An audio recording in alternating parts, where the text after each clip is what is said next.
Satu contoh kasus dan solusi penyelesaiannya, seperti penembakan buruh di PT Freeport, pelanggaran HAM. Kronologinya, pada hari Senin pada tanggal 10 Oktober 2011 pada pukul 9 WIP terjadi penembakan di terminal bus Gorong-Gorong di Gorong-Gorong. Insiden ini bermula ketika ribuan karyawan yang sejak 15 September lalu menggelar aksi mogok kerja hendak menuju area tambang di Tambang Pura melalui terminal Gorong-Gorong. Namun pihak manajemen Freeport dibantu oleh aparat kepolisian menghadang tujuan naik untuk menutup Freeport karena hingga saat ini manajemen tidak mau berunding. Lantas saat menuju terminal bus Freeport, mereka dihadang kemudian ditembaki aparat.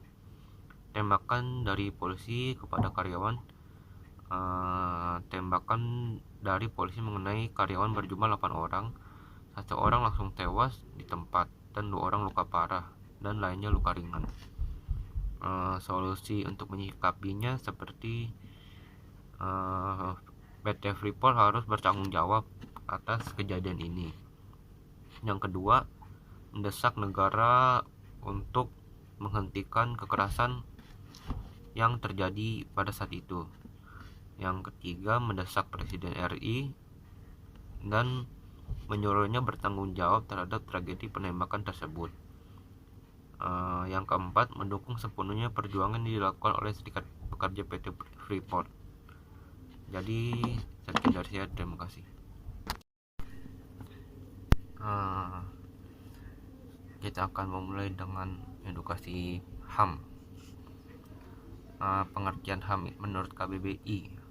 Pengertian HAM adalah hak yang dilindungi secara internasional, yaitu deklarasi PBB atau Declaration of Human Rights, seperti hak untuk hidup, hak untuk merdeka, hak untuk memiliki, dan hak untuk mengeluarkan pendapat. HAM di Indonesia tertulis dalam UU nomor 39 tahun 1999 yang berbunyi HAM adalah seperangkat hak yang melekat pada hakikat dan keberadaan manusia sebagai makhluk Tuhan yang Maha Esa dan merupakan anugerah yang telah diwajibkan, yang dihormati, dijunjung tinggi, dan dilindungi oleh negara, hukum, pemerintahan, dan setiap orang demi kehormatan dan serta perlindungan hakikat dan martabat manusia.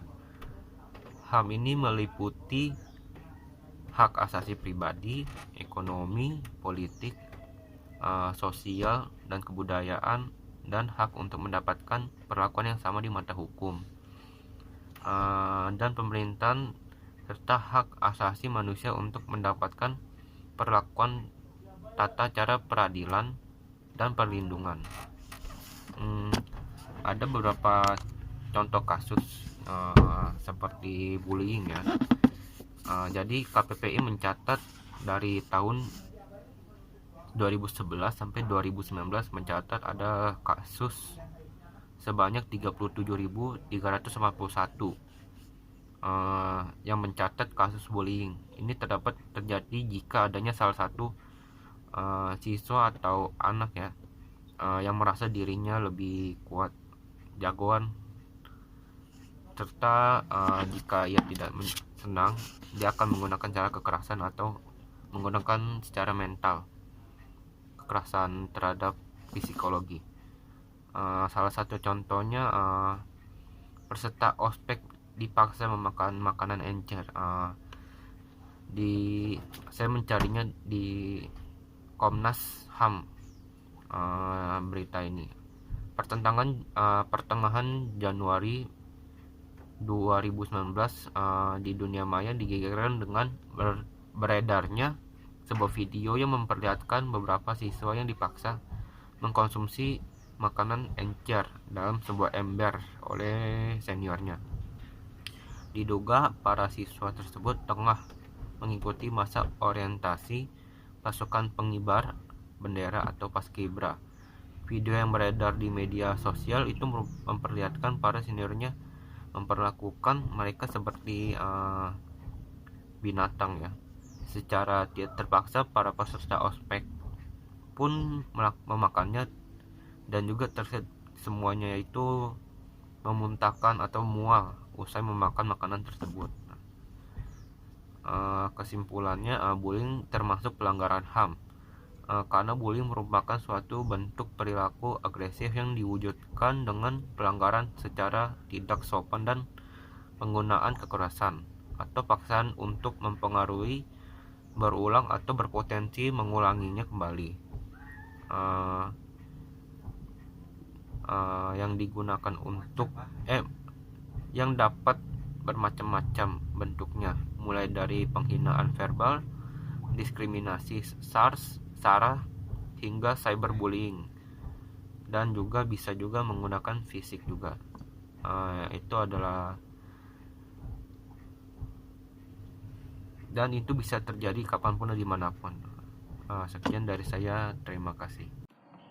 HAM adalah hak dan kebebasan fundamental bagi semua orang tanpa memandang apapun itu. Dan pelanggaran HAM adalah suatu perbuatan yang membatasi atau mencabut HAM seseorang. Salah satu contoh kasusnya adalah peristiwa Tanjung Priok yang terjadi pada tahun 1984 antara aparat dengan warga yang berawal dari masalah sara dan unsur politis. Akibat peristiwa ini, Tanjung Priok pada saat itu disebut sebagai The Killing Field. Dalam peristiwa ini terjadi pelanggaran HAM di mana ratusan korban meninggal dunia akibat kekerasan dan penembakan. Dan solusinya adalah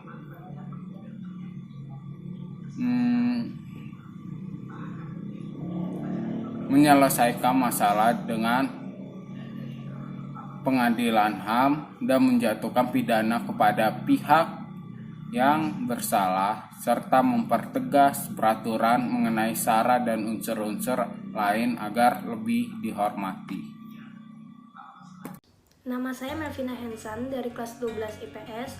Hari ini saya akan membahas materi tentang bentuk pelanggaran HAM serta kasus-kasusnya. Jadi tema yang saya angkat pada hari ini adalah kasus Munir. Pada tanggal 6 September 2004, Munir diterbangkan dari Jakarta menuju Singapura dan dia telah dijadwalkan sampai di Amsterdam itu 7 September 2004. Dan saat itu setelah Munir telah transit di Singapura, Najib, seorang supervisor awak kabin, memberi laporan kepada komandan pilot dan pilot bahwa menyuruh dokter untuk memberikan bantuan pada kursi nomor 1. Dan setelah dokter telah memberi bantuan kepada penumpang dengan kursi nomor 1, akhirnya Munir pindah di sebelah dokter tersebut. Dan di saat itu Munir beristirahat dengan tenang dan santai. Lalu setelah 2 jam ingin sampai di Amsterdam, ternyata Munir dinyatakan meninggal. Dan akhirnya pihak pesawat Garuda Indonesia memberikan keluarga Munir untuk berangkat ke Amsterdam lalu membawa jenazah Munir balik ke Jakarta. Pasal yang terdapat di dalam kasus Munir adalah bentuk pelanggaran HAM, yaitu kejahatan kepada manusia, terdapat di pasal 9 UU Pengadilan HAM, pasal 7 Pengadilan HAM, dan merencanakan melakukan sesuatu pembunuhan kepada manusia terdapat di pasal 9 UU Pengadilan HAM. Saran dan tanggapan saya mengenai kasus Munir adalah supaya lembaga penegak hukum bisa menyelesaikan masalahnya sekarang dan Munir bisa mendapatkan keadilan walaupun sekarang Munir sudah tidak ada. Sekian dan terima kasih.